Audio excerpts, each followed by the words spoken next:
Okay. We're definitely both recording. Yes. I'm on the mic. Everything is recording. Okay. I Yes. trust it. Yes. Is your mic going off? Oh yeah. Yeah, we're going off. We're good. Okay. So. PTSD. I know. I'm so scared right now. How's it going, everyone? Welcome to the Dcom debate. I am just praying to God that we can make it through this episode without technical difficulties. It's been like a month since anything has come out. We're busy. We got technical difficulties. We're getting stuff through. But we still got the green screen, so that's sick. Check it out. So today we are fighting for the famous Jett Jackson movie versus the Paper Brigade. Honestly, I'm a little surprised the Paper Brigade even won round one, truth be told. Well, you were defending it. I was, and but it I'm was still against surprised. it was against Punks. Yeah. Punks was a good movie. Punks should be. They were both good movies. I would be much happier to be defending Punks today against Jett Jackson, but I'm still willing to defend the Paper Brigade because I do think it has a lot of charm. So let's just get right into it. I love the famous Jett Jackson. That was I think the first movie that we watched for this entire debate. Mm-hmm. And not mine. Mine was Wendy Wu. Oh, okay. Yeah. But it got me right back in. It anyway, did. Yes. But the famous Jett Jackson, man, that movie it surprised the hell out of me when I rewatched it. I was like, wow, this is just a legitimately good movie. Like, the acting is good.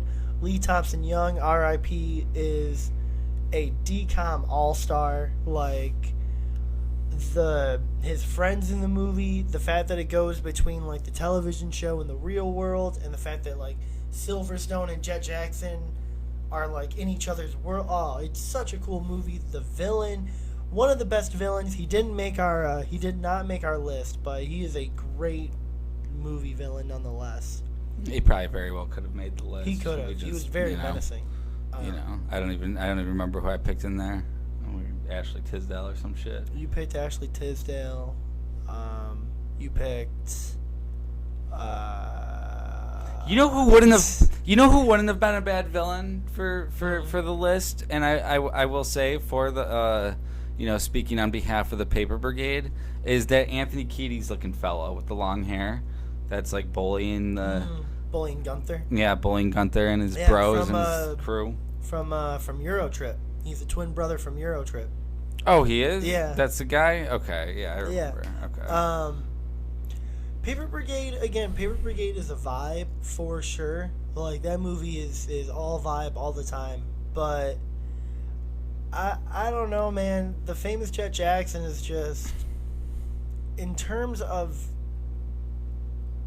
everything that DComs do, the humor works, the drama works, the acting is great, the direction is great, the cinematography, the score, like, the effects, like, a lot of the effects surprisingly hold up for a DCom movie in the early 2000s. Like, shocking how well a lot in that movie actually does hold up. Yeah.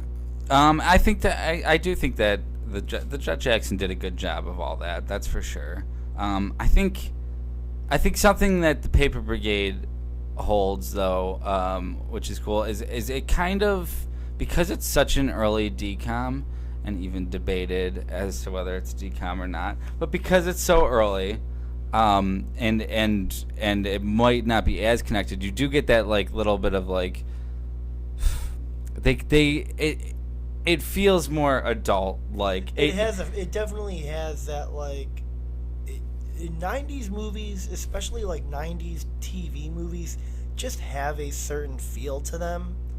And as you said, there is sort of like a mature humor, or like almost like an edge to like a lot of what they're saying in 90s kids movies. There was like the whole like dealing with like his the girl in the movie, his the girl he wins over at the end. I mean, it does do that stereotypical trope, huh? Does a little bit, but there was the whole weird scene with him and his brother and stuff. We talked about it in the last one, but yeah, I don't know. I mean, I think that there is something in that movie that like you it could be a little more. God, that's the thing. I want to say it's like more adult, like, but it's not though.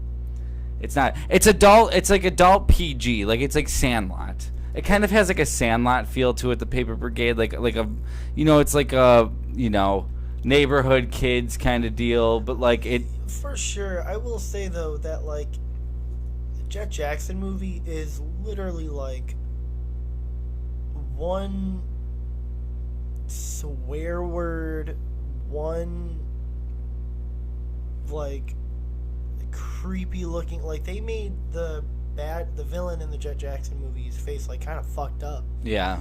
And it's like if they went just even a little bit harder, that movie could have been like TV-14. Yeah, and it would have been a fine. Yeah, definitely, 100%. That's why I kind of started backtracking on the Paper Brigade thing because Jett Jackson gets a little like it.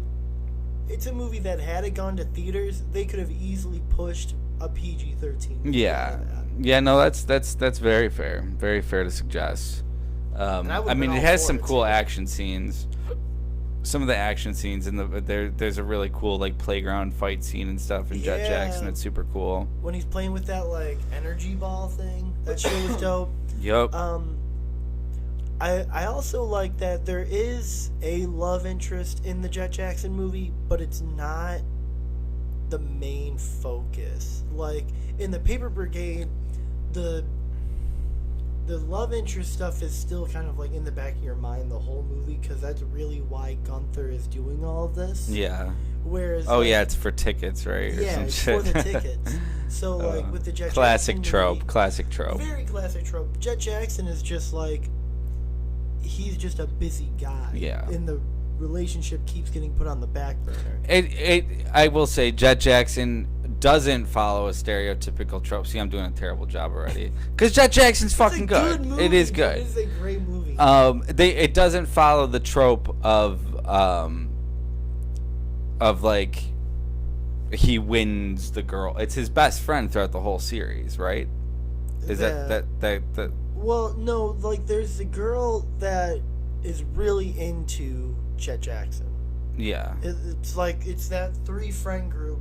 The girl is really into Jett. Yeah, that's what I'm saying. So she's like throughout the whole series, she's there, right, and everything. So yeah, it rounds up nicely at the end, and it definitely doesn't feel like where Paper Brigade almost has like I won. Forced. But it's not like the I won the girl thing. You know what I mean? It's like it's a natural relationship thing that forms where like the Paper Brigade does kind of have like that like. I did it. I got her. It's like it's like trying to get like a trophy. Yes, like that's kind of It's one of those things that didn't have the best aging process there, and And I think again, I'm gonna try and help you out here. To Paper Brigade's credit, as I said earlier, the vibes in that movie are immaculate. It's cool. It's cool. It is a total vibe of a movie. Gunther is one of the coolest like TV characters. Like every like 10 to 13-year-old I feel like wants to be Gunther. Yeah. Like, that makes sense. Especially in the 90s. Like his drip game was cool. Yeah. He was wearing those like tie-dye shirts and shit. Yeah. Like he was cool. Yep. And the movie features squints, right? That's actual squints, not fake squints. And it features Robert Englund, who was Freddy Krueger. I wasn't fucking with his character and the geese and shit. I mean, I love Robert Englund. He was like a villain, but then he wasn't a villain. He was just a lonely guy.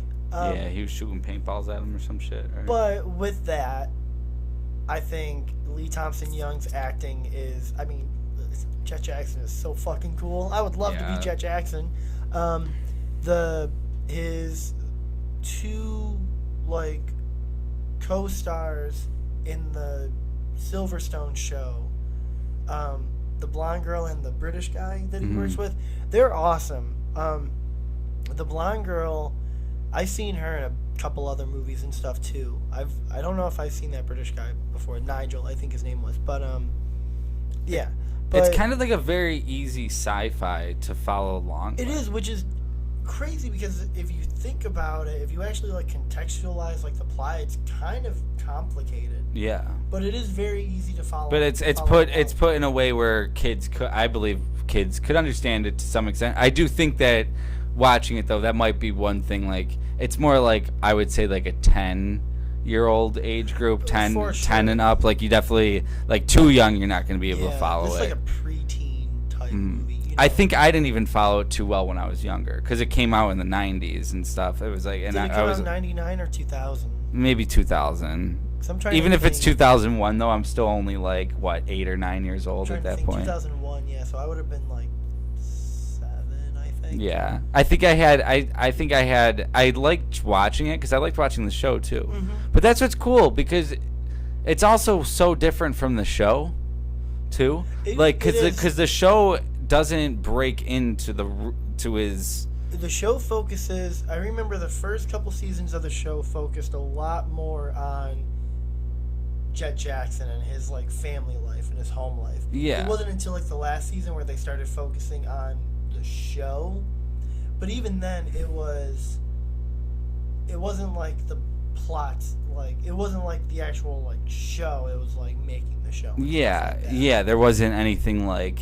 There wasn't like a weird sci-fi thing where there's like actually like dimension hopping and shit. Yeah, it's crazy that they were able to pull that off, honestly, and they did a good job. Yeah, as well as they did, because like again, as a 29-year-old rewatching this movie, I'm burping. As a 29-year-old rewatching this movie, it was I probably liked it more now than I did when I was 7. Honestly, I was probably able to appreciate a lot more of what they did. Because again, just on a technical level, like that scene when Jett Jackson is like running like in front of the building and like it's blowing up behind him, that was all a practical effect. Like that's insane. Really? Yeah, wow. They actually blew up that building. That's crazy. Like Disney shelled out a lot of money for a show that you don't hear a lot about. No, not at all. I don't really ever hear anyone talk about the famous Jett Jackson, which sucks because it is. Unfortunately, I could see that posing a problem though in the polls, and I think because I think Paper Brigade, I do think that it will generally have more nostalgia value for a lot of people. Like, I mean, a lot of people were stoked to see that movie. Yeah, but I do feel like Paper Brigade and Jett Jackson probably have the same amount of nostalgia. Not the same. You and I might have a little more Jett Jackson in us than really? Other people do. I think because I honestly,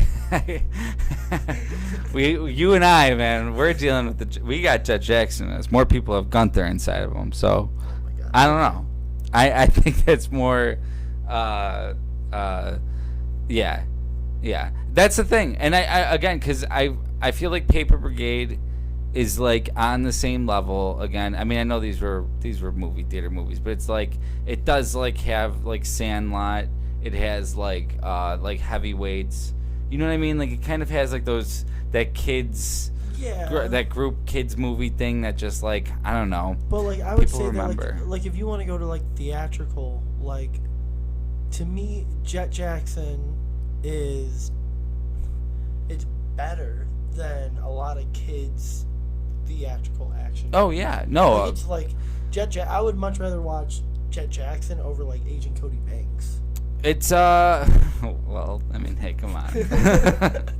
don't be coming at Frankie now. I'm not I'm just saying that in a purely objective look at it, I think Jett Jackson is a better constructed movie. You know what movie might blow every Dcom out of the water now that I'm just here is Big Fat Liar. But maybe we could do a one-off. I know it's not a Dcom. We could do a one-off on Big Fat Liar. Just talk about it. How fucking awesome that movie is. That is such a great movie. Woo. So good. From like front to end. Like I fucking love that movie. It's the song that introduced me to Hungry Like the Wolf. Really? Yeah. Really? That actually that just enhanced the movie for me. I've said it before, Duran Duran is the first band I illegally downloaded. Yes, off LimeWire. That's really funny. Yep. I don't know if that puts a number on mine me. Mine was either the either Scorpions, "Rock You Like a Hurricane," or it was like some like rap song. Yes, isn't that funny? Like I was definitely downloading more of like the classic rock nonsense. I know Because I was in like Don't 7th Stop grade. Believing. I know that was Oh yeah. that was on there. There was a lot I of wasn't- Linkin Park, like xnum.exe/ God, eventually. Yeah, at one point I had like 10,000 songs. I'm not going to say I legally downloaded all those. I might be able to get in trouble for that. God right? bless LimeWire Sheesh. and all the viruses it gave my computer. Yeah, well, I don't do that anymore. Now I got Spotify, so I don't even know where all my illegal music went. So try and find it. You won't find it on me. Anyways, yeah, I think that Jett Jackson has it's a more entertaining movie than Paper Brigade. Again, I think I mean, that's where I could maybe disagree. I think that Jett Jackson is a better movie. I think that Paper Brigade is an easier watch. Like, if you want to just, like, it's a Sunday morning, you know what I mean? It's a Sunday morning, you throw it on. It could be in the background. You don't have to catch every single I scene. will say that It's simple. It's the Friday night movie versus the Sunday morning or Sunday afternoon. Yes. You know? Paper Brigade it's a simple. Yeah. It's simple. Your brain don't have to be working too hard will for say it. that, you know. Not that your brain is working that hard for Jett Jackson, but you got to pay attention. Yeah. Oh, it's a movie that will pay your attention. Paper Brigade is a movie that you can kind of like you can have on. You can like be on your phone. You can sort of you can make yourself some food. Jett Jackson is a movie that like you are gonna want to sit down in front of with like your big bag of popcorn or whatever, and watch. And I think it's a matter of preference. Would you rather want to watch that Friday night 8:00 Disney Channel original movie, or do you want it to be Sunday afternoon? There's nothing really on. Disney's playing the Paper Brigade at 11 in the morning. I don't know how many times we've taken this into consideration, but It's actually- situational. That's Situational. actually really interesting.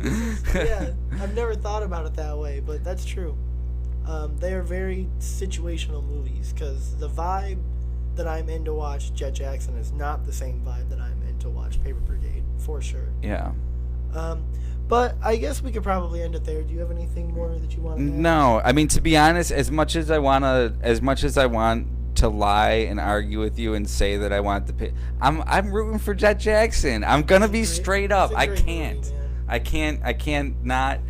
Jett Jackson was fucking. It's a good movie. Yeah, I mean, it is.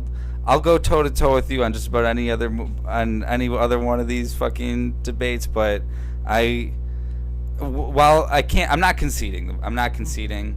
Right, we can't concede anymore. We're in the second round. Yeah, Here we are. no more conceding. Yes, but with that being said, I'm happy to see either movie go through.